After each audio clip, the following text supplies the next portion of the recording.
Salut tout le monde, c'est Big Gaming 84 et aujourd'hui on se retrouve pour la review d'un modèle de chez Alfa Romeo.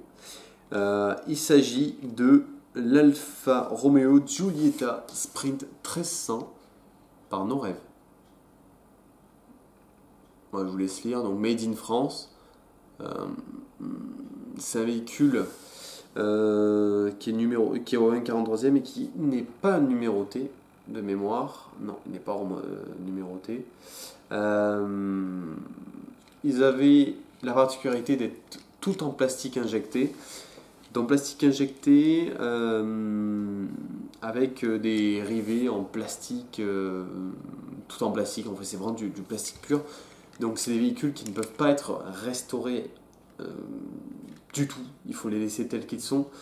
Ils ont souvent souffert des dégâts du temps. Alors vous voyez sur celle-ci, elle a qu'un phare sur deux. Elle est sinon quand même en très bon état pour son âge, je le précise. Honnêtement, c'est dur d'en trouver des très belles, des no-rêves anciennes, mais elles ont de la valeur. Elles ont vraiment de la valeur. Et celle-ci, elle est magnifique. Elle est tout bonnement sublime. C'est vraiment une ancienne no-rêve pure et dure, une vraie. Malheureusement, sans sa boîte, je n'ai pas sa boîte. Celle-là, c'est très dur d'avoir des no-rêves avec leur boîte d'origine. Mais honnêtement, c'est quand même un modèle qui est magnifique. Sinon, niveau cote, comptez dans cet état-là, c'est-à-dire en état d'usage, une dizaine d'euros. C'est ce que ça vaut. Voilà, on peut peut-être 10, 12, on peut monter peut-être à 12.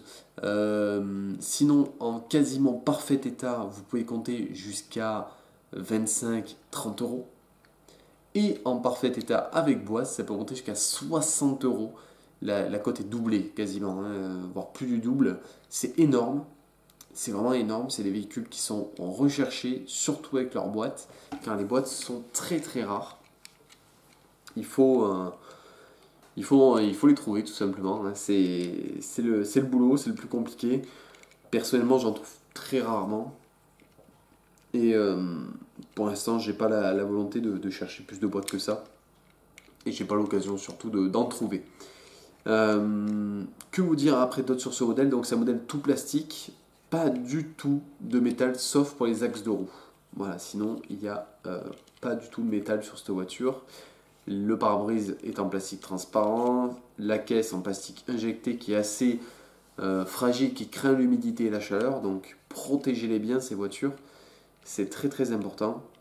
Sinon, rien de plus, rien à signaler, ce sont de très très belles voitures.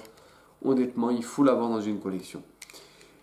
Sur ce, je vous dis à la prochaine. J'espère que tout ça vous a plu. Vous retrouverez cette vidéo sur ma chaîne YouTube et sur mon site internet Big Gaming 84, dont le lien se trouve dans la description de la vidéo. Sur ce, je vous dis à la prochaine. Donc, laissez un petit j'aime, un commentaire, pensez à vous abonner. On aimerait atteindre les 100, les amis. Il faut atteindre les 100, ce serait génial. Et après, le prochain objectif, ce sera quoi? Eh bien, les 200 ou les 150, je sais pas, on verra. Sur ce, je dis à la prochaine tout le monde.